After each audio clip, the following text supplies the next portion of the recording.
স্বাগত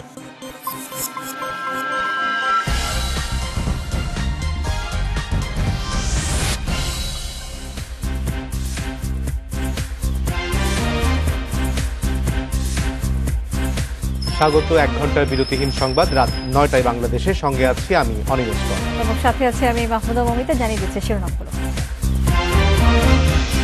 রায়হান হত্যা মামলায় কনস্টেবল টিটু দাস 5 দিনের রিমান্ডে। আসামিরা বিদেশ পালালেও পার পাবে না বললেন পররাষ্ট্রমন্ত্রী।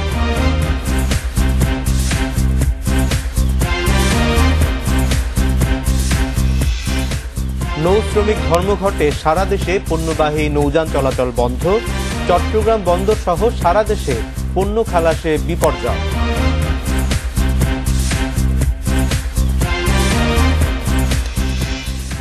ব্যবসায়ীদের সাথে বৈঠকের পর 5 টাকা বাড়িয়ে আলুর দাম পুনর্নির্ধারণ। খুচরায় বিক্রি 35 টাকা, পাইকারিতে 30।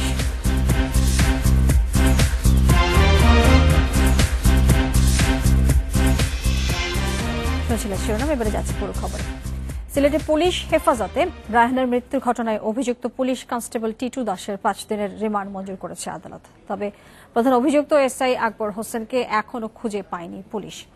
এদিকে পররাষ্ট্রমন্ত্রী আব্দুল মোমেন জানিয়েছেন, এসআই আকবর বিদেশে পালিয়ে গেলেও বিচারের মুখোমুখি হতেই হবে। গত 11 অক্টোবর রাতে বন্দরবাজার পুলিশ ফাঁড়িতে পুলিশের নির্যাতনের শিকার হন নগরীর রায়হান আহমেদ। পরদিন সকালে ওসমানী মেডিকেলে তার মৃত্যু হয়। পরে নির্যাতনে হত্যার অভিযোগ এনে রায়হানের স্ত্রী তাহমিনা আক্তার অজ্ঞাতদের আসামি করে মামলা করেন। ঘটনা তদন্ত করে বন্দরবাজার পুলিশ ফাঁড়ি in charge SI Akbar Hossain Bhuiyan, constable Harunur Rashid, তৌহিদ মিয়া ও টিটু চন্দ্র দাসকে সাময়িক বরখাস্ত এবং আরও 3 জনকে প্রত্যাহার করা হয়। মঙ্গলবার সকালে বরখাস্ত হওয়া পুলিশ কনস্টেবল টিটু চন্দ্র দাসকে শহরের পুলিশ লাইন্স থেকে গ্রেপ্তার করে পিবিআই। দুপুরে টিটুকে আদালতে হাজির করা হলে বিচারক তার 5 দিনের রিমান্ড মঞ্জুর করেন। এই মামলায় রাষ্ট্রপক্ষ 7 দিনের রিমান্ডের প্রার্থনা করেন। মাননীয় আদালত উভয় পক্ষকে শ্রবণান্তে 5 দিনের রিমান্ড মঞ্জুর করেছেন। এদিকে ঘটনায় প্রধান অভিযুক্ত এসআই আকবর হোসেন বরখাস্ত হওয়ার পর থেকে পলাতক। এ বিষয়ে পররাষ্ট্রমন্ত্রী জানিয়েছেন, এসআই আকবর বিদেশ পালালেও পার পাবেন না। প্রধানমন্ত্রী থেকে শুরু করে সবাই সুষ্ঠু বিচার চায়, সুতরাং রায়হানের সুষ্ঠু বিচার হবে। তবে আমি যে কথাটা বলতে চাই যে এই ব্যাপারে কারো সন্দেহ থাকা উচিত না যে কোথাও বোধহয় কেসটা পুলিশ বোধহয় ধরতে। সব পুলিশ এঙ্গেজ তাকে ধরার জন্য। রায়হানের মৃত্যুর ঘটনায় 7 পুলিশ অভিযুক্ত হলেও এখন পর্যন্ত কেবল 1 জনকে গ্রেপ্তার করেছে পিবিআই। মাধব কর্মকার, ইন্ডিপেন্ডেন্ট নিউজ, সিলেট। খাদ্য ভাতা, সার্ভিস বুক চালু সহ 11 দফা বাস্তবায়নের দাবিতে সারা দেশে কর্মবিরতি পালন করছেন নৌযান শ্রমিকেরা। মধ্যরাত থেকে শুরু হওয়া অনির্দিষ্টকালের কর্মসূচিতে দেশের বিভিন্ন ঘাট ও বন্দরে স্থবির হয়ে পড়েছে পণ্য ওঠানামা। চলছে না পণ্যবাহী কোনো নৌযান। পূর্ব ঘোষিত কর্মসূচি অনুযায়ী সোমবার মধ্যরাত থেকেই কাজ বন্ধ রেখেছেন নৌযান শ্রমিকরা। তাই চেনা ব্যস্ততা নেই নারায়ণগঞ্জের শীতলক্ষার 5 নম্বর মাছঘাট সহ 25টি ঘাটে। কয়েকশো পণ্যবাহী জাহাজ নোঙর করে আছে নদীর পাড়ে। ঘাট এলাকায় জড়ো হয়ে 11 দফা দাবি আদায়ে বিক্ষোভ করেন শ্রমিকরা। আমাদের ফিট দেওয়ালে ঠেকে গেছে, আমরা আমাদের আন্দোলন চালিয়ে যাব। সাগরের সাথে যুদ্ধ করি, লড়াই করি, জাহাজ চালাচ্ছি, ঝড় তুফান মাথায় নিয়ে 1-2টা যুদ্ধ আমাদের করতে হয়। তারা আমাদেরকে কমিটমেন্ট করেছিল মার্চের থেকে খাদ্য ভাতা তারা আমাদের শ্রমিকদের ফ্রি প্রদান করবে, কিন্তু দুঃখের বিষয় তারা বারবার প্রতিশ্রুতি দিয়ে আমাদের শ্রমিকদের সাথে প্রতারণা করছে মালিকরা। লাইটারেজ শ্রমিক ইউনিয়ন ও নৌযান শ্রমিক ফেডারেশনের কর্মবিরতির কারণে চট্টগ্রাম বন্দরে বহির্নোঙর, কর্ণফুলীর ঘাট ও নদী পথে পণ্য পরিবহন বন্ধ রয়েছে। কর্মবিরতির জেরে 1,500-এর বেশি লাইটার জাহাজ, অয়েল ট্যাঙ্কার অপেক্ষমান কর্ণফুলী নদীতে। বহির্নোঙরে বন্ধ রয়েছে 50টির বেশি বড় জাহাজ থেকে পণ্য খালাস। খাদ্য ভাতাটা নির্ধারণ করতে হবে এবং মার্চ মাস থেকে তা প্রদানের যে চুক্তি রয়েছে সেটা প্রদান করতে হবে, অন্যথায় আমাদের এই কর্মবিরতি অব্যাহতভাবে চলবে। কর্মবিরতিতে আছেন খুলনা, যশোর অঞ্চলের 10,000 শ্রমিক। বর্তমানে যাত্রীবাহী জাহাজ চললেও 5 দিনের মধ্যে দাবি মানা না হলে সেগুলোও বন্ধ করে দেওয়ার হুঁশিয়ারি দিয়েছেন শ্রমিকরা। 5 দিন রাখবো, 5 দিনের পরে যদি ভিতরে যদি মালিক পক্ষ দাবি না মানে নেয় তাহলে যাত্রীবাহী লঞ্চও আমাদের ধর্মঘটের ভিতরে অংশগ্রহণ করবে। দাবি আদায়ে বরিশাল, পটুয়াখালী, লক্ষ্মীপুর, চাঁদপুর সহ বিভিন্ন জেলায় বিক্ষোভ করেছেন নৌযান শ্রমিকরা। রেশমি নন্দী, ইন্ডিপেন্ডেন্ট নিউজ। এসব বিষয় নিয়ে আরো জানাতে এবার চট্টগ্রাম বন্দর থেকে যোগ দিয়েছেন সহকর্মী অনুপম শীল। অনুপম, আমরা যে একটি অচলাবস্থা দেখতে পাচ্ছি, সারাদিন ধরে কর্মবিরতি চলছে, গতকাল মধ্যরাত থেকে এটি শুরু হয়েছে। নিঃসন্দেহে চট্টগ্রাম বন্দরে অনেক ধরনের জট তৈরি হয়েছে। এই কারণে এই পরিস্থিতি থেকে উত্তরণের জন্য মালিক পক্ষ কি ধরনের ব্যবস্থা নিতে যাচ্ছে, অথবা শ্রমিকদের যে 11 দফা দাবি, এই দাবি মানার ব্যাপারে তারা কি কিছু বলেছেন কিনা? মালিক পক্ষের সঙ্গে আপনার কোনো আলোচনা হয়েছে কি? এই বিষয়টি নিয়ে আমি আজকে বিকেলে এবং সন্ধ্যার দিকে বেশ কয়েকজন মালিক, অর্থাৎ যারা লাইটার জাহাজ পরিচালনা করেন, তাদের বেশ কয়েকজনের সাথে কথা বলেছি। তারা আসলে তাদের অবস্থান থেকে অনড়, অর্থাৎ তারা যেটি বলছেন যে তাদের এই যে 11 দফা দাবি, এই দাবিগুলোর মধ্যে বেশিরভাগ দাবি, অর্থাৎ শুধুমাত্র খাদ্য যে ভাতা, সেই ভাতার দাবি ছাড়া বাকি সবগুলো দাবি এখন মাঠে কার্যকরের পর্যায়ে রয়েছে। শুধুমাত্র এই খাদ্য ভাতার দাবিটিতে তারা বলছেন যে এখানে যে দাবিটি, অর্থাৎ পুরোপুরি খাবারের জন্য যে ভাতা, সেটি এখানে বের করার জন্য এখানে একটি কমিটি গঠন করা দরকার, যাতে করে এই খাবারের কত অংশ মালিক কর্তৃপক্ষ দিবে বা মালিক পক্ষ দিবে আর কত অংশ শ্রমিকরা বহন করবে এটি নির্ধারণ করা যায়। তো কিন্তু শ্রমিকরা, তার মালিক পক্ষ বলছে শ্রমিকরা পুরো খাবারের জন্য আলাদা একটি ভাতা চান, সেটি আসলে মালিক পক্ষের জন্য এই মুহূর্তে দেওয়া সম্ভব নয়, কারণ যেহেতু বিশ্বব্যাপী একটি মন্দা পরিস্থিতি আছে, এছাড়া করোনার ভেতরেও এখন বাংলাদেশেও অর্থনৈতিক কার্যক্রমে তাদের ভাষ্যমতে একটি মন্দার মধ্যে তারা যাচ্ছেন, যে কারণে এটি সম্ভব নয়। ঠিক কিছুক্ষণ আগে আমরা এই বিষয়গুলো নিয়ে একজন শ্রমিক নেতার সাথেও কথা বলেছিলাম। তিনি বাংলাদেশ নৌযান শ্রমিক ফেডারেশনের কেন্দ্রীয় যুগ্ম সম্পাদক। তিনি যেটি বলছেন যে মালিকদের এই যে তাদের যে আয় কমে যাওয়ার যে হিসেব মালিকরা বারবার বিভিন্ন সময় দিয়ে থাকেন, এটি মিথ্যে কথা।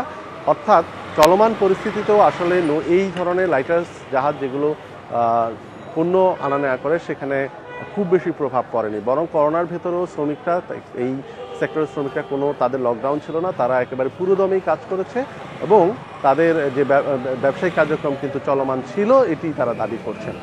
তবে এখানে যে কমিটির কথা মালিকরা বলছেন, সেটিও শ্রমিকরা অস্বীকার করেছেন। শ্রমিকরা বলছেন যে গত বছরের নভেম্বরে যে সর্বশেষ যে বৈঠকটি হয়েছিল শ্রম মন্ত্রণালয়, নৌ মন্ত্রণালয় এবং মালিক শ্রমিকদের সমন্বয়ে, সেই বৈঠকে কিন্তু এই কমিটি করার কথা উল্লেখ রয়েছে, কিন্তু এরপরও এত লম্বা সময়, প্রায় গত নভেম্বর থেকে এখন প্রায় 10 থেকে 11 মাস হয়ে গেল, কমিটির কাজ শুরু করা যায়নি। এবং তারা আরেকটি বিষয় বলছেন যে এই মুহূর্তে যখন ধর্মঘট শুরু হলো, তখন আসলে সব দিক থেকে আলোচনা চলছে, অচলাবস্থা তৈরির বিষয়ে আলোচনা চলছে, এবং কিন্তু তাদের এই ধর্মঘটের ঘোষণা কিন্তু গত 20 দিন আগে দেওয়া। শ্রমিকরা বলছে যে যদি এই 20 দিনের মধ্যেও যদি অন্তত তাদের সাথে একটি বৈঠক বা আলোচনা তৈরি হতো বা পরিবেশ তৈরি করা যেত, তাহলে আজকের এই যে ধর্মঘট চলাকালীন যে অচলাবস্থা, সেটি এড়ানো যেত বলে তারা দাবি করছেন। অনুপম, আপনাকে অনেক ধন্যবাদ। আলুর দাম এবং সরবরাহ নিয়ে অচল অবস্থা নিরসনে খুচরা এবং পাইকারি বাজারে 5 টাকা বাড়িয়ে আলুর দাম পুনর্নির্ধারণ করেছে সরকার। মঙ্গলবার বিকেলে রাজধানীর খামার বাড়িতে ব্যবসায়ী, হিমাগার মালিক সহ সংশ্লিষ্ট সব পক্ষের সাথে বৈঠকের পর এই দাম নির্ধারণ করে কৃষি বিপণন অধিদপ্তর। সিদ্ধান্ত অনুযায়ী খুচরা বাজারে আলু এখন থেকে সর্বোচ্চ 35 টাকা এবং পাইকারিতে 30 টাকা কেজি দরে বিক্রি হবে, আর হিমাগারে বিক্রির দাম 4 টাকা বাড়িয়ে নির্ধারণ করা হয়েছে 27 টাকায়। দেশে পর্যাপ্ত মজুদ থাকার পরেও 2 সপ্তাহের ব্যবধানে দ্বিগুণ হয়েছে আলুর দাম। খুচরা বাজারে পণ্যটির দাম উঠে 60 টাকা পর্যন্ত।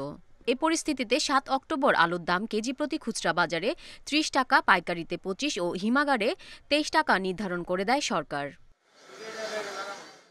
তবে বেঁধে দেয়া দামে আলু বিক্রি করতে অস্বীকৃতি জানান ব্যবসায়ীরা। হিমাগার থেকে আলু সরবরাহ না করায় ফাঁকা হয়ে পড়ে রাজধানীর অনেক আলুর আড়ত। সরবরাহ সংকটে ঘাটতি পড়ে খুচরা বাজারেও। উৎপাদন কম ও অন্যান্য কারণ দেখিয়ে আলুর দাম পুনর্বিবেচনার দাবি তোলেন ব্যবসায়ীরা। এরই প্রেক্ষিতে মঙ্গলবার বিকেলে কৃষি বিপণন অধিদপ্তরের সাথে বৈঠকে বসেন তারা। আলোচনার পর 5 টাকা বাড়িয়ে নতুন দাম নির্ধারণ হয়, যা কার্যকর হবে বুধবার থেকে।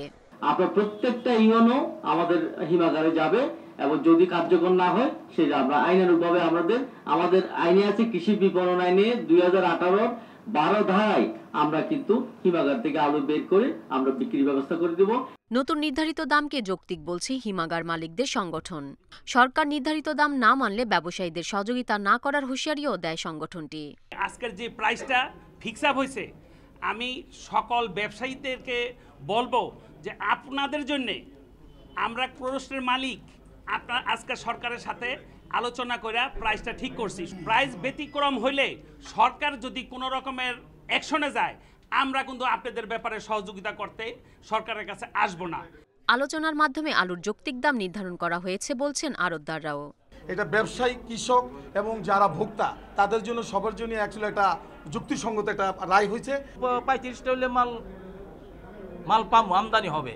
তবে আগামীতে আলুর উৎপাদন কমা বা অন্য কোনো সমস্যা হলে সরকারকে আবারও আলোচনায় বসার আহ্বান জানিয়েছেন ব্যবসায়ীরা। Irin Khatun, Independent news, Dhaka. ঢাকা বিশ্ববিদ্যালয়ের ভর্তি পরীক্ষা অনলাইনে নয়, সরাসরি নেওয়ার সিদ্ধান্ত নিয়েছে ডিনস কমিটি। বিভাগীয় শহরগুলোতে থাকবে পরীক্ষার কেন্দ্র। করোনার কারণে এবার এই সিদ্ধান্ত নেওয়া হয়েছে বলে জানিয়েছে কর্তৃপক্ষ। করোনার কারণে এবার এইচএসসি পরীক্ষা বাতিল হয়েছে। ফলাফল দেয়া হবে জিএসসি এবং এসএসসি পরীক্ষার নম্বরের ওপর ভিত্তি করে। এখন শিক্ষার্থীদের চিন্তা, বিশ্ববিদ্যালয়ে ভর্তি হবে কিভাবে। ঢাকা বিশ্ববিদ্যালয়ে ভর্তির পদ্ধতি নির্ধারণ করতে মঙ্গলবার সকালে বৈঠকে বসে ডিনস কমিটি। সেখানে প্রাথমিক সিদ্ধান্ত হয় এবার ভর্তি পরীক্ষায় এসএসসি এবং এইচএসসির জিপিএর ওপর গড় নম্বর কমিয়ে দেয়া হবে। মোট 100 নম্বরের পরীক্ষা হবে, তার মধ্যে 20 নম্বর থাকবে জিপিএর ওপর। 50 নম্বরের লিখিত এবং এমসিকিউ পরীক্ষা হবে 30 নম্বরের। সামাজিক দূরত্ব নিশ্চিতে ঢাকার বাইরে বিভাগীয় শহরের বিশ্ববিদ্যালয় এবং কলেজে কেন্দ্র করা হবে। বিভাগীয় শহরের যে বিশ্ববিদ্যালয়গুলো আছে বা বিশ্ববিদ্যালয়ের কলেজগুলো আছে সেগুলোর সাথে যোগাযোগ করে আমরা শিক্ষার্থীদের পরীক্ষা ঢাকায় সকলের পরীক্ষা না নিয়ে আমরা এগুলোকে ডিসেন্ট্রালাইজ করার সিদ্ধান্ত নিয়েছি। পাশাপাশি পরীক্ষার যে নাম্বার সেখানেও কিছু পরিবর্তন নিয়ে আসা হয়েছে। বিশ্ববিদ্যালয় কর্তৃপক্ষ বলছে পরীক্ষা পদ্ধতি নিয়ে আরও বিশ্লেষণ চলবে। শিক্ষার্থীরা যাতে কোনো রকম ক্ষতির মুখে না পড়ে সেদিকে সর্বোচ্চ লক্ষ্য রাখা হবে। প্যান্ডেমিককে বিবেচনায় রাখতে হবে যে মোবিলিটি কিভাবে কমানো যায়, কনসেন্ট্রেশন এক জায়গায় কিভাবে কমানো যায়, দুটো বিষয়কে বিবেচনায় নিতে হবে। একটা হলো এক জায়গায় সমাবেশ করা, আরেকটি হলো এই চলাচল। ঢাকা বিশ্ববিদ্যালয়ে 5 ইউনিটে ভর্তি পরীক্ষা হবে। আসন আছে 7,000-এর মতো। এই পরীক্ষায় একটি আসনের বিপরীতে ব্যাপক প্রতিযোগিতা হয়। নূরে আলম, ইন্ডিপেন্ডেন্ট নিউজ, ঢাকা। মাদক এবং অস্ত্র মামলায় যুবলীগের ঢাকা মহানগর দক্ষিণের বহিষ্কৃত নেতা ক্যাসিনো সম্রাট ইসমাইল হোসেন চৌধুরী সম্রাটের জামিন নামঞ্জুর করেছে আদালত। তার বিরুদ্ধে চার্জ গঠনের জন্য আগামী 30 নভেম্বর দিন ঠিক করেছেন আদালত। মঙ্গলবার ঢাকা মহানগর দায়রা জজ কে এম ইমরুল কায়েস এই আদেশ দিয়েছেন। মঙ্গলবার সকাল 10টায় আদালতে হাজির করা হয় বহিষ্কৃত যুবলীগ নেতা সম্রাটকে। এর আগে থেকেই আদালত প্রাঙ্গণ ও এর আশেপাশের এলাকায় জড়ো হতে থাকেন তার হাজারেরও বেশি কর্মী সমর্থক। সম্রাটের নিঃশর্ত মুক্তির দাবিতে স্লোগান দেয় তারা। এ সময় আদালত প্রাঙ্গণে সৃষ্টি হয় বিশৃঙ্খলা। 11:30টার দিকে শুরু হয় শুনানি।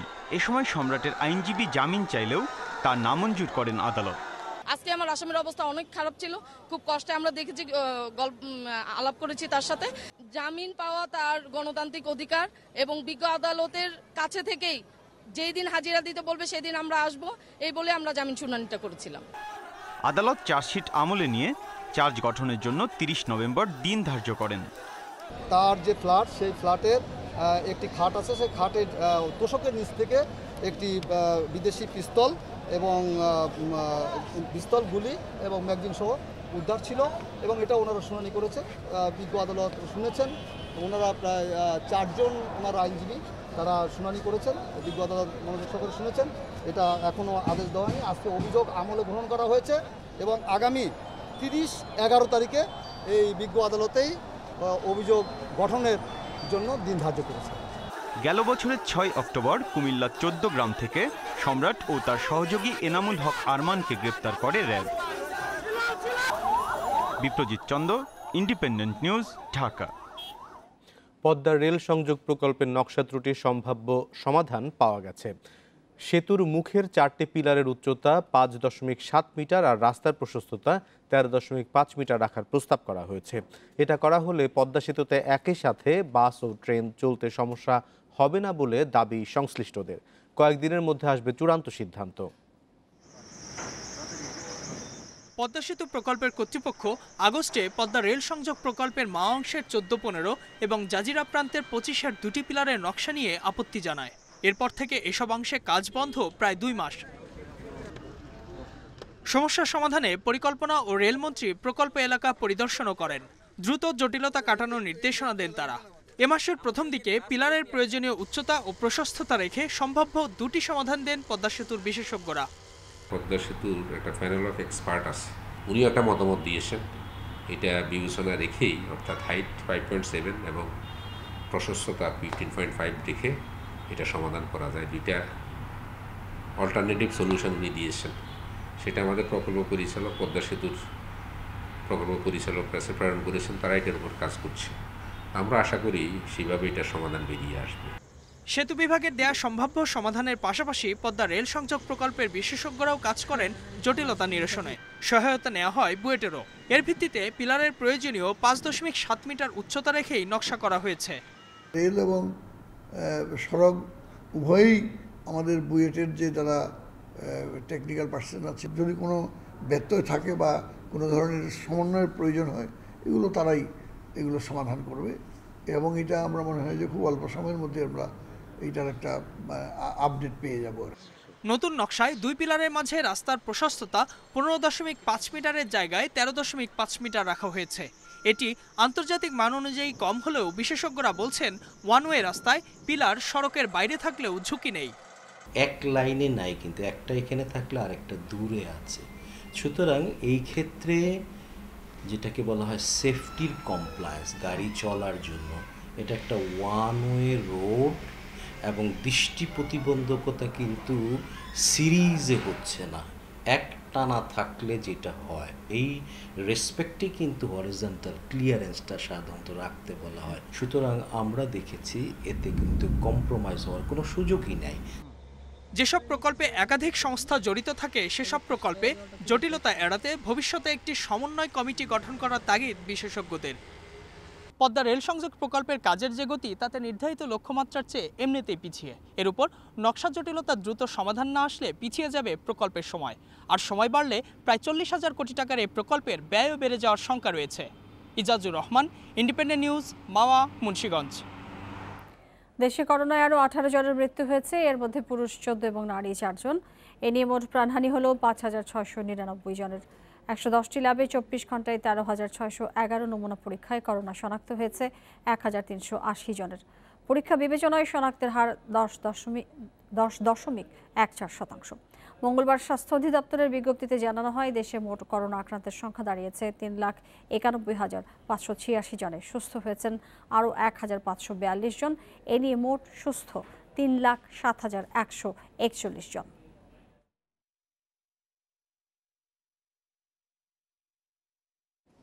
বিদেশ গমনে আগ্রহীদের করোনা পরীক্ষার দুর্ভোগ কমাতে সরকার কেন্দ্র বাড়িয়েছে বলে জানিয়েছেন স্বাস্থ্য সচিব আব্দুল মান্নান। এজন্য রাজধানীর 10টি বেসরকারি হাসপাতালকে অনুমোদন দেওয়া হয়েছে বলে জানান তিনি।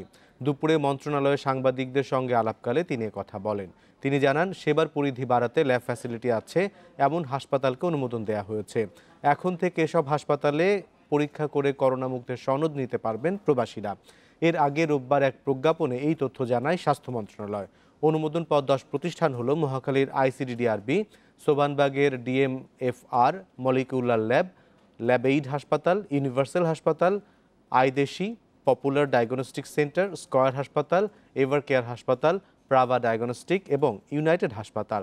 এসব প্রতিষ্ঠানের RT-PCR ল্যাবে পরীক্ষা করা করোনা সনদ দেশের সকল বিমানবন্দর ও স্থলবন্দরে গ্রহণ করে যাত্রীদের বিদেশ গমনে অনুমতি দিতে অনুরোধ করেছে স্বাস্থ্য মন্ত্রণালয়।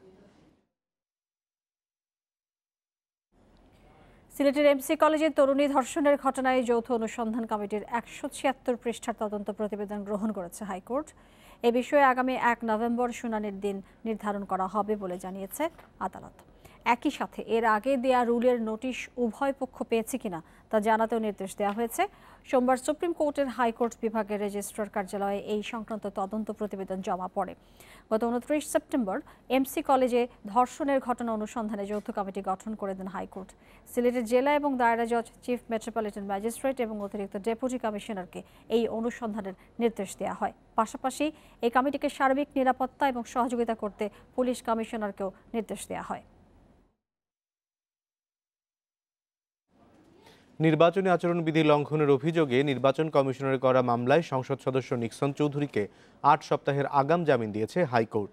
দুপুরে বিচারপতি শেখ মোহাম্মদ জাকির হোসেন ও বিচারপতি কে এম জাহিদ সারোয়ার কাজলের হাইকোর্ট বেঞ্চে জামিন শুনানির পর এই আদেশ দেন। এর আগে রোববার নিক্সন চৌধুরীর পক্ষে আগাম জামিন চেয়ে করা আবেদনটি আদালতে জমা দেন তার আইনজীবীরা।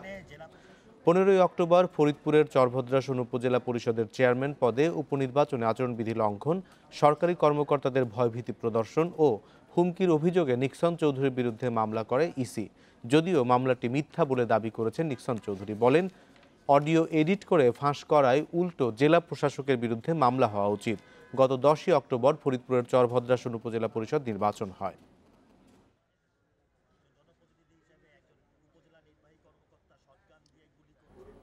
দেশের আকাশপথ নিয়ন্ত্রণে 2022-এর মধ্যেই বসবে ফ্রান্স নির্মিত অত্যাধুনিক রাডার এবং এয়ার ট্রাফিক কন্ট্রোল সিস্টেম। আন্তর্জাতিক এয়ার ট্রাফিক কন্ট্রোলার দিবসের এক অনুষ্ঠানে আজ এই তথ্য জানিয়েছেন বেসামরিক বিমান চলাচল কর্তৃপক্ষের চেয়ারম্যান এম মফিদুর রহমান। নতুন এয়ার ট্রাফিক এবং রাডার ব্যবস্থা চালু হলে দেশের আকাশপথে পূর্ণ নিয়ন্ত্রণ নিশ্চিত হওয়ার পাশাপাশি আয় হবে বৈদেশিক মুদ্রাও। আধুনিক রাডার ও এয়ার ট্রাফিক কন্ট্রোল ব্যবস্থা না থাকায় বঙ্গোপসাগরের বিস্তীর্ণ এলাকার আকাশপথের নিয়ন্ত্রণ নিতে পারেনি বাংলাদেশ। এতে করে আকাশপথে বিদেশি বিমান চলাচল থেকে প্রাপ্য বিপুল রাজস্ব হারাচ্ছে দেশ। পাশাপাশি 30 বছরের পুরনো যন্ত্রপাতি ব্যবহার করে ফ্লাইট নিয়ন্ত্রণ করতে হিমশিম খাচ্ছেন এয়ার ট্রাফিক নিয়ন্ত্রকরা। অনেক সময়ে বিচ্ছিন্ন হয়ে যাচ্ছে কন্ট্রোল টাওয়ারের সাথে বিমানের রেডিও যোগাযোগ। সকালে শাহজালাল বিমানবন্দরে আন্তর্জাতিক এয়ার ট্রাফিক কন্ট্রোলার দিবসের অনুষ্ঠানে এই বিষয়গুলো উঠে আসে। 20 বছর 25 বছরের পুরনো সিস্টেম মেনটেন্যান্স করতে দিলে ওই সময়টা তো সিস্টেম অফ থাকে, ওই সময়টার জন্য আমাদের কোনো স্ট্যান্ড বাই নাই। এবং আমাদের এয়ার ট্রাফিক কন্ট্রোল সিস্টেম প্রায় 20 বছরের পুরানো ভয়েস কমিউনিটি সিস্টেম, এই জন্য আমাদের যোগাযোগ করতে অসুবিধা হচ্ছে।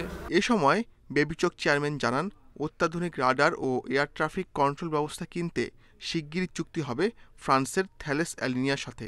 নতুন রাডার বসলে বঙ্গোপসাগর সহ দেশের গোটা আকাশপথের উপর নিয়ন্ত্রণ পাবে বাংলাদেশ। আমাদের এই সিস্টেমকে আধুনিকায়ন করার জন্য আমাদের সিভিল এভিয়েশনকে একটি নতুন প্রযুক্তি আনার জন্য ব্যবস্থা করছেন।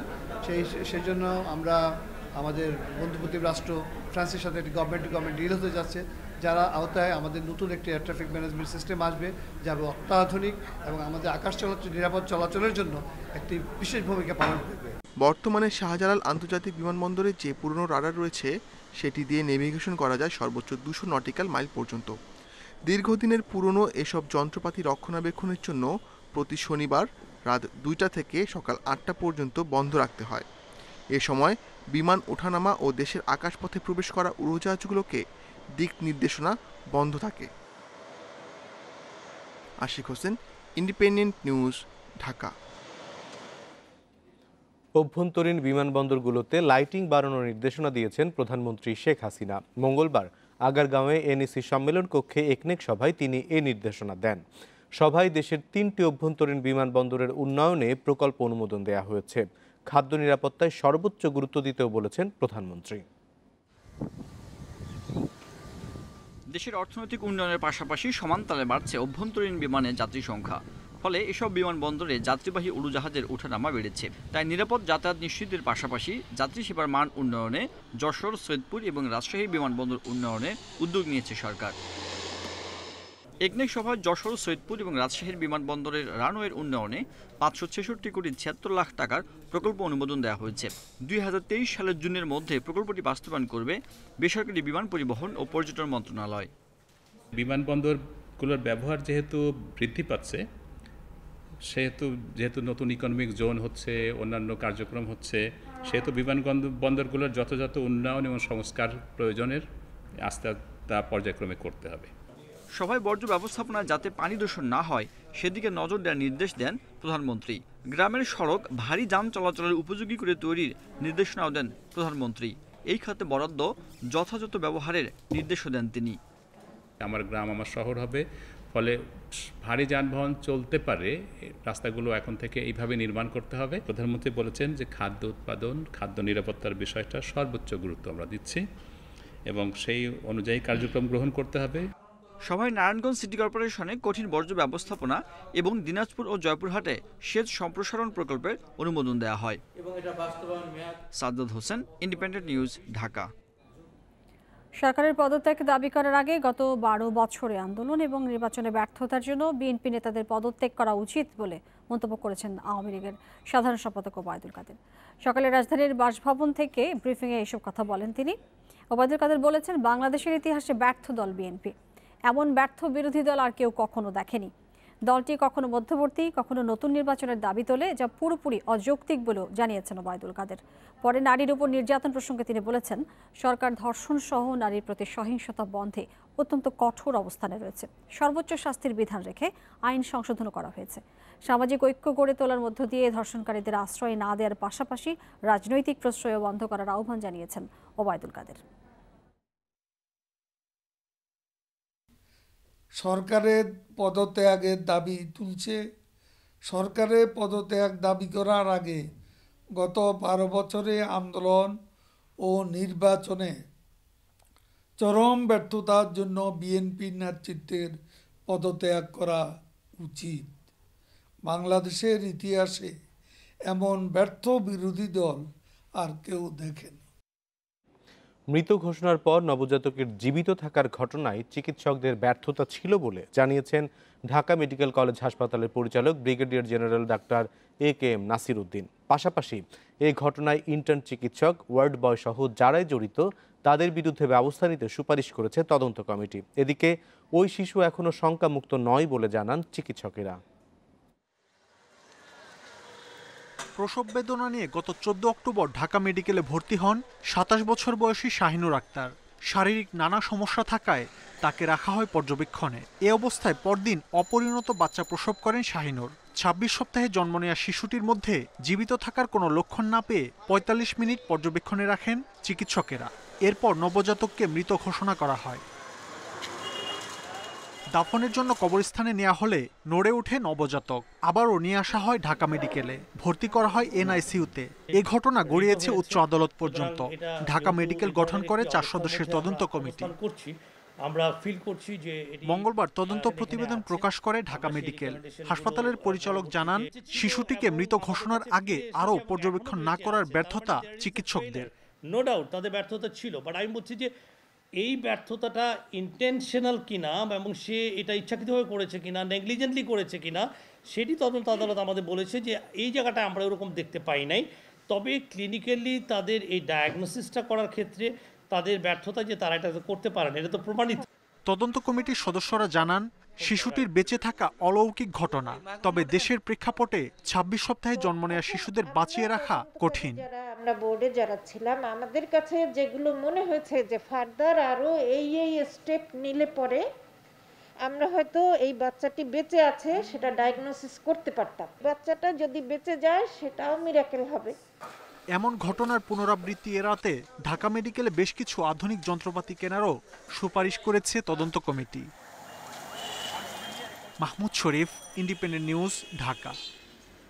পুরান ঢাকার নয়াবাজারে 60টি অবৈধ দোকান উচ্ছেদ করেছে ঢাকা দক্ষিণ সিটি কর্পোরেশন। মঙ্গলবার দুপুরে নওয়াব ইউসুফ মার্কেটে অভিযান চালায় সিটি কর্পোরেশন। ঢাকা দক্ষিণ সিটি কর্পোরেশনের নির্বাহী ম্যাজিস্ট্রেট মনিরুজ্জামান জানিয়েছেন, বংশালের নয়াবাজার এলাকায় নওয়াব ইউসুফ সুপার মার্কেটের সামনের 15 ফুট জায়গা জনসাধারণের চলাচলের জন্য উন্মুক্ত থাকার কথা ছিল। সেগুলো অবৈধভাবে দখল করে দোকান নির্মাণ করেছিলেন ব্যবসায়ীরা। যেসব দোকানদার বৈধ কাগজপত্র দেখাতে পারেননি সেগুলো ভাঙা হয়েছে বলেও জানান তিনি।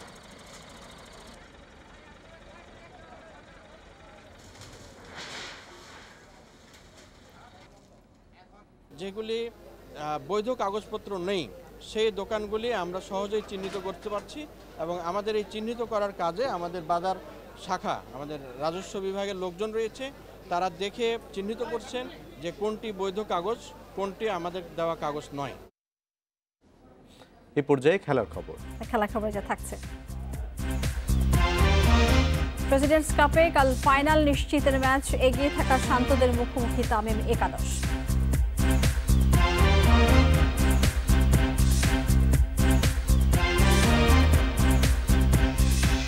চ্যাম্পিয়ন্স লিগের প্রথম দিনে জমবে পিএসজি ম্যান ইউনাইটেড লড়াই, খেলা আছে বার্সা ইউভেন্টাসের।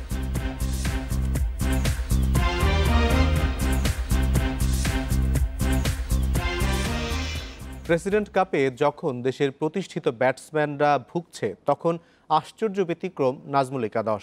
এমনকি সেই দল প্রতিষ্ঠিত মুশফিকও দারুণ ছন্দে। সাফল্যের পেছনে সঠিক অ্যাপ্রোচ আর পরিকল্পনাকে কারণ হিসেবে দেখাচ্ছেন ব্যাটসম্যান ইরফান শুকুর, যিনি নিজেও প্রেসিডেন্টস কাপ দিয়ে এখন আলোচনার কেন্দ্রে। কাল নাজমুল একাদশের বিপক্ষে বাঁচা মরার লড়াই তামিম একাদশের। অনুশীলনে সামান্য ভুল, তাতেই দলছুট, শাস্তি পর্ব। আবু জায়েদ রাহির উদাহরণ যেন নির্দেশ করছে টুর্নামেন্টের সামগ্রিক চিত্র।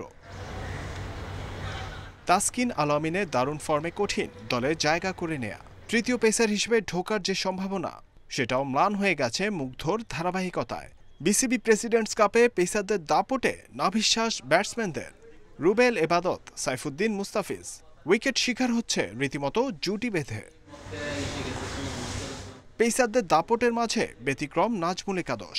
নিয়মিত প্রতিরোধ আসছে মিডল অর্ডার থেকে। মুশফিক, আফিফ, হৃদয়, ইরফানের ধারাবাহিকতায় চাপা পড়ে যাচ্ছে টপ অর্ডারের ব্যর্থতা। ক্রাইসিসম্যান ইরফান শুক্কুর নিজেকে ফিনিশার হিসেবেও পরিচিত করে তুলেছেন। মুশফিক ভাইয়ের কিছু কথা যেগুলো মানে উনি বলছে যে ক্যারেক্টারটা শো করতে সবসময় আমি ওই অ্যাপ্রোচটাই চেষ্টা করছি মুশফিক ভাইয়ের কথাগুলোই শুনতে। উনি কথা মানে কম বললেও but he Tux really inspiring. বলছে সবসময় যে ক্যারেক্টার অ্যান্ড মাঠের ভিতরে অ্যাপ্রোচ সবসময় যাতে সেম রাখি। নাজমুল একাদশের মতো নির্ভর থাকার উপায় নেই তামিমের দলে। মুস্তাফিজ, সাইফুদ্দিনের পেস জুটি জমেছে বেশ, তবে ব্যাটিংয়ে ভালো শুরু এনে দিতে পারছেন না টপ অর্ডার ব্যাটসম্যানরা। উদ্বেগের কেন্দ্রে অধিনায়ক তামিমের রান খরা। অঘোষিত সেমিতে তাকেই নিতে হবে বাড়তি দায়িত্ব।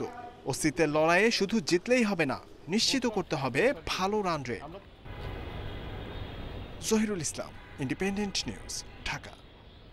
আগামী বছর টাইগারদের দম ফেলার সময় নেই। ব্যস্ত সূচিতে ইনজুরির সংখ্যায় সিনিয়র ক্রিকেটারদের বিশ্রাম দিয়ে খেলানোর পরিকল্পনা ক্রিকেট অপারেশনসের। পাশাপাশি 3 ফরম্যাটের জন্য আলাদা দল গড়ানোর পরিকল্পনা চলছে, জানিয়েছেন আকরাম খান। বিসিবি প্রেসিডেন্টস কাপে তামিমের পারফরমেন্স প্রশ্নবিদ্ধ হলেও হতাশ নন আকরাম। দ্রুতই ছন্দে দেখা যাবে ওয়ানডে অধিনায়ককে, আশা তার। নেতৃত্বের পাশাপাশি পারফরমেন্স সমানতালে রাখতে ব্যর্থ তামিম। গত বছর অধিনায়কত্বের আর্মব্যান্ড পরে নিরাশ করেন শ্রীলঙ্কা সিরিজে। এরপর পূর্ণমেয়াদে অধিনায়কত্বের দায়িত্ব পেয়ে করোনা বিরতিতে মাঠে নামা হয়নি। প্রেসিডেন্টস কাপে ভবিষ্যতের জন্য নিজেকে তৈরির সুযোগ এসেছিল, কিন্তু টানা 3 ম্যাচে হতাশ করেছেন। তবে সিনিয়র এই ক্রিকেটারকে নিয়ে হাল ছাড়ছে না বিসিবি। হয়তো অনেকদিন পর ক্রিকেটে ফিরে আসছে এবং হয়তো বা একটু সময় পেলে এগুলো সব ঠিক হয়ে যাবে। ডেফিনেটলি ওর থেকে এক্সপেকটেশন সবার হাই, সো এই জিনিসটা আপনার মাথায় থাকতে হবে এবং আই হোপ যে ও অনেক তাড়াতাড়ি ফিরে আসবে। তামিম ব্যর্থ হলেও তরুণদের পারফরমেন্স নজর কেড়েছে। তহিদ হৃদয়, ইরফান শুক্কুর, ইয়াসির রাব্বি, আফিফ হোসেন মুগ্ধতা ছড়িয়েছেন। প্রেসিডেন্টস কাপের সাফল্য এখানেই।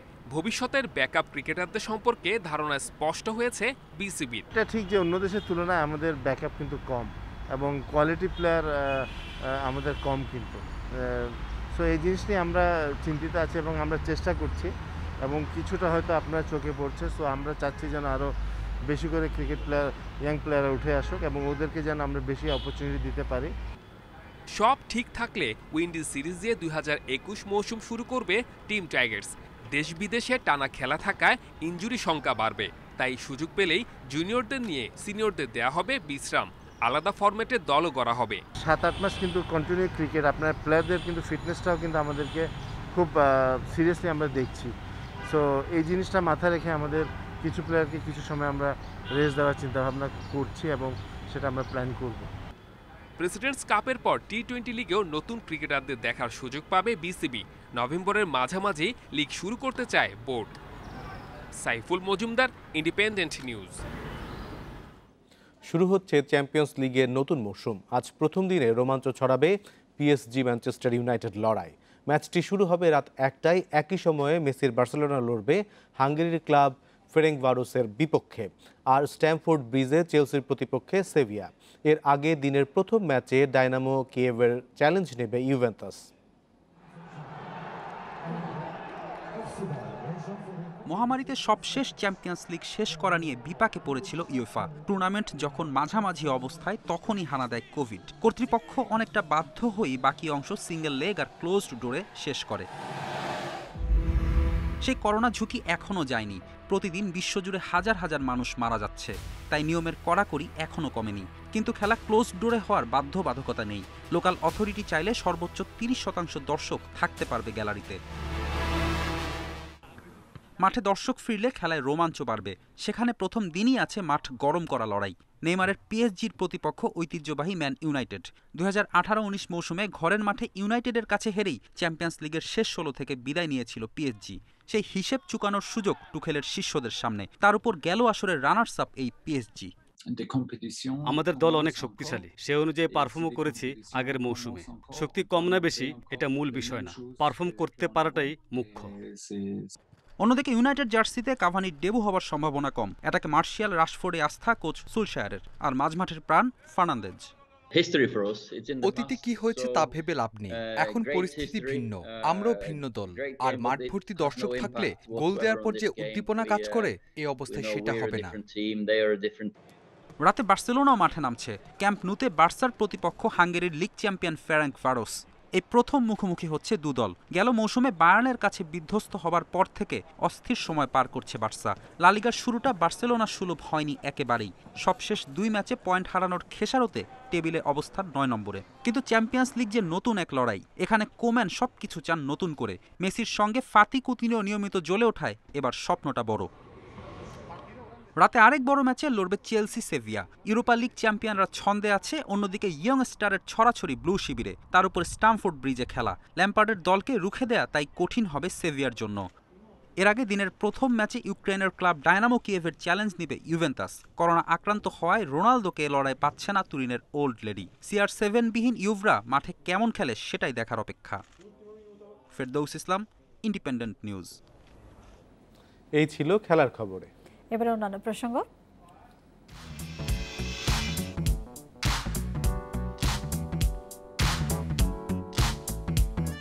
টোকিও অলিম্পিকে সাইবার হামলা চালাতে পারে রাশিয়া, দাবি যুক্তরাজ্য এবং যুক্তরাষ্ট্রের। ডোপ কেলেঙ্কারিতে জড়িয়ে রাশিয়া এখন বিশ্ব ক্রীড়াঙ্গনে অনাহূত। ওয়ার্ল্ড অ্যান্টি ডোপিং এজেন্সি ওয়াডার নিষেধাজ্ঞায় রাশিয়া এরই মধ্যে বাদ পড়েছে টোকিও অলিম্পিক, প্যারা অলিম্পিক এবং 2022 কাতার বিশ্বকাপ থেকে। অলিম্পিকের আয়োজক দেশ জাপান জানিয়েছে বিষয়টি নিয়ে তারা সতর্ক থাকলেও বিচলিত নন।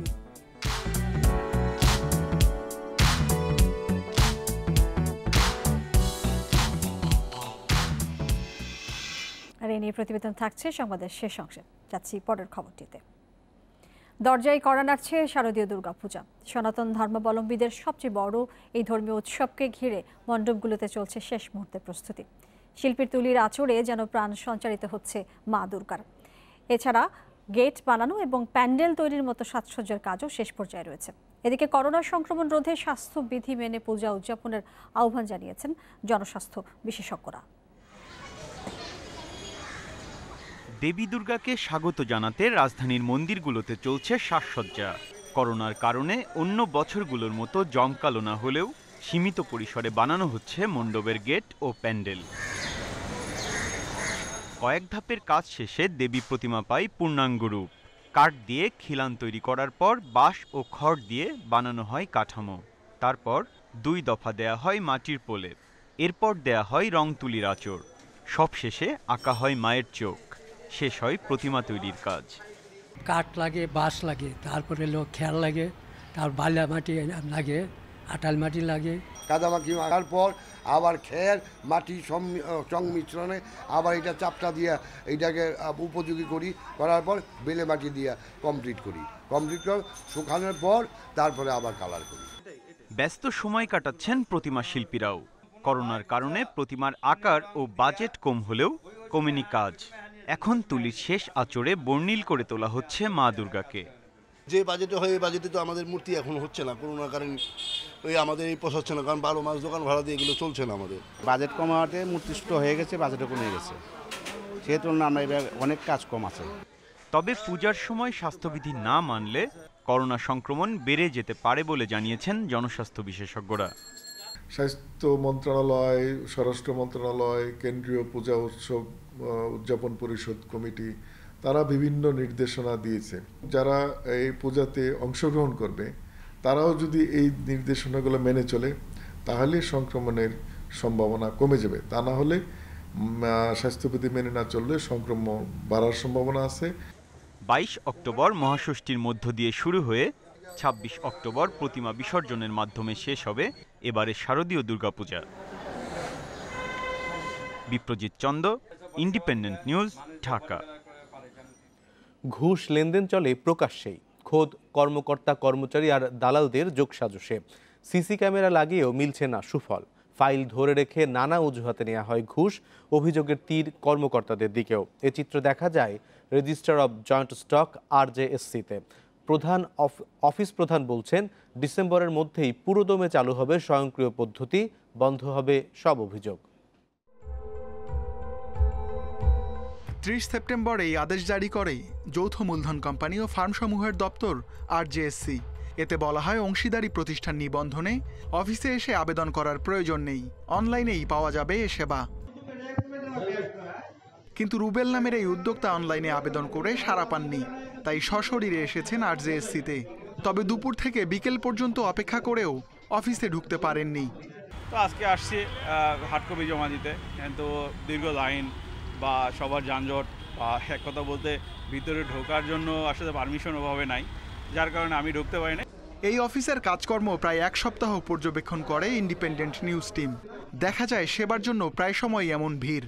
এদের কেউ উদ্যোক্তা, কেউ আইনজীবী, আবার কেউ দালাল। রুবেলের মতো অনেককে সহজে অফিসে ঢুকতে দেয়া হয় না, যা নিয়ে প্রায় বাধে হট্টগোল। তবে পরিচিত দালালদের অফিসে ঢুকতে কোনো বাধা পেতে হয় না। আবার কর্মকর্তাদের গ্রিন সিগন্যাল থাকলেও অফিসে ঢোকার অনুমতি মেলে। অনেক কর্মকর্তা ঘুষ নেন পিয়নের মাধ্যমে। সেবা গ্রহীতার কাছ থেকে এক কর্মচারীর ঘুষ নেওয়ার দৃশ্য ধরা পড়ে গোপন ক্যামেরায়। ঘুষ দিলেই সময় মতো মেলে সেবা। ইন্ডিপেন্ডেন্ট নিউজকে এমন স্বীকারোক্তি দিয়েছেন অনেক দালাল, যদিও তাদের অনেকেই পরিচয় প্রকাশ করতে চাননি। টাকা ছাড়া আপনারা কোনো সেবা পান এই অফিসে? ওই তো কিছু হয়তো দেখে 10টা ছেড়ে একটা হয় আর 9টাই ইয়ে করা। সেবা প্রার্থীদের অভিযোগ কাজের চাপ, দলিলপত্রের ত্রুটি, ফাইল হারিয়ে যাওয়া, অফিসের মিটিং এমন নানা অজুহাতে হয়রানি করেন কর্মকর্তারা। সরেজমিনে কর্মকর্তাদের টেবিলেও দেখা যায় ফাইলের বড় বড় স্তূপ। টোকিও অলিম্পিকে সাইবার হামলা চালাতে পারে রাশিয়া, দাবি যুক্তরাজ্য এবং যুক্তরাষ্ট্রের। বৈশ্বিক আসর থেকে নিষিদ্ধ হয়ে অলিম্পিক বানচালের পরিকল্পনা তাদের। আয়োজক দেশ জাপান জানিয়েছে বিষয়টি নিয়ে তারা সতর্ক। ডোপ কেলেঙ্কারিতে জড়িয়ে রাশিয়া এখন বিশ্ব ক্রীড়াঙ্গনে অনাহুত। বৈশ্বিক আসরে রাশিয়ান পতাকা না ওড়ার শোধ নিতে মরিয়া পুতিনের দেশ। টোকিও অলিম্পিকে হানা দিতে নীল নকশা আঁকছে রাশিয়ার হ্যাকাররা, এমন আশঙ্কার কথা জাপানকে জানিয়েছে যুক্তরাজ্য। আর এই সাইবার হামলায় মদত দিচ্ছে রাশিয়ান মিলিটারি ইন্টেলিজেন্স GRU। তবে তা নিয়ে মোটেও বিচলিত নয় জাপান। টোকিও অলিম্পিক বৈশ্বিক আসর, যা সারা বিশ্বের মানুষের নজরে থাকবে, সে বিষয়ে বিবেচনা রেখে আমরা সতর্ক আছি। সাইবার নিরাপত্তার বিষয়টি আমাদের মাথায় আছে। নির্বিঘ্নে আসর পরিচালনার জন্য সরকারের সর্বাত্মক সহায়তা অব্যাহত থাকবে। যুক্তরাষ্ট্রের দাবিও একই রকম। অ্যাটর্নি জেনারেল জন ডেমার্স এক বিবৃতিতে রাশিয়ার সাইবার অপরাধের কথা তুলে ধরেছেন। করোনা মহামারীতে অলিম্পিক আসর 1 বছর পেছালেও থেমে নেই রাশিয়ান হ্যাকাররা। তার দাবি 6 জনের একটি দল এই হ্যাকিংয়ে জড়িত। 2018 সালে দক্ষিণ কোরিয়ায় অনুষ্ঠিত শীতকালীন অলিম্পিকের উদ্বোধনী অনুষ্ঠানে সাইবার হামলা চালায় রাশিয়া। মঞ্জুর আলম, ইন্ডিপেন্ডেন্ট নিউজ। আর এই ছিল বিরতিহীন রাত 9টায় বাংলাদেশে। ইন্ডিপেন্ডেন্ট টেলিভিশনের সব খবর আরো বিস্তারিত জানতে চোখ রাখুন ফেসবুক, ইউটিউব এবং টুইটারে। সাথে থাকার জন্য ধন্যবাদ।